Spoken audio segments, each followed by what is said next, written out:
காவலர்களுக்கு அடிப்படை ஊதியம் ரூபாய் 18,200 இருந்து 25,000 உயர்த்தப்படும் என்று நம்முடைய தமிழக வெற்றி கழக தலைவர் விஜய் அவர்கள் நேற்று திருப்பூரில் சொல்லியிருக்காரு. ஏற்கனவே இது சம்மந்தமாக நம்ம வீடியோ போட்டிருக்கோம், அதை நீங்கள் பாருங்கள். கான்செப்டுடைய தமிழ்நாட்டு பேசிக் சேலரி 18,200. பக்கத்தில் கர்நாடகா போனீங்க அப்படின்னா 22,200. தெலுங்கானாவில் பார்த்தீங்கன்னா 24,250. அண்டு நம்ம அது பக்கத்தில் ஆந்திராவில் பிரிஞ்ச ஆந்திராவில் 25,250. நம்ம சேட்டா கேரளாவுக்குள்ள பார்த்தீங்கன்னா 31,100 பேசிக் சேலரி. பக்கத்தில் இந்த சைடு திரும்பி பாண்டிச்சேரியில் பார்த்தீங்கன்னா 20,500.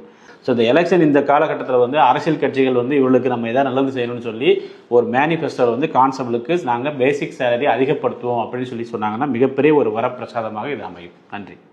ஸோ இந்த வீடியோவில் பார்த்தீங்க அப்படின்னா அண்டை மாநிலங்கள் கேரளா, கர்நாடகா, ஆந்திரா, தெலுங்கானா, பாண்டிச்சேரி எல்லாத்துலேயும் 22,000 25,000 பேசிக் பே இருக்குது. நம்ம கம்மியாக இருக்குன்னு சொல்லியிருந்தோம். காவலர்கள் கஷ்டப்பட்டு வேலை பார்க்க சொல்லியிருந்தோம்.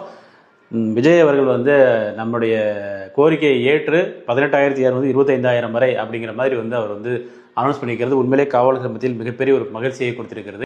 4வது காவலர்களின் அடிப்படை மாத ஊதியத்தை 18,200 ரூபாயிலிருந்து 25,000 ரூபாயாக நமது டிவிக்கு அரசு உயர்த்தும்.